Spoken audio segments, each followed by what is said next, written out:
Maswerteng hapon po mga ka-STL. Narito na po ang resulta ng STL Pampanga. Para sa araw na to, second draw. March 1, 2026, araw ng linggo. Naway ang mga natayaan nyo pong mga numero kanina ay manalo nawa ngayong hapong ito, 4 PM. Kaya kunin nyo na po ang inyong mga ticket. Narito na po ang resulta.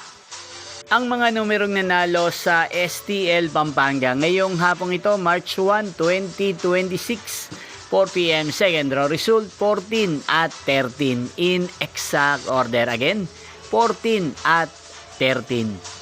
At ngayong hapong ito sa STL Pampanga, atin pong i-shoutout si Kuya Franco ng Pampanga. Shoutout po sa inyo Kuya Franco, sana po ay nasa maayos kayong kalagayan. At sa lahat po ng mga taga Pampanga, shoutout po sa inyong lahat. Muli nyo pong mapapanood ang resulta ng STL Pampanga para sa third draw mamayang 8 PM dito po sa channel na to, Roderick Hernandez TV. Thank you for watching.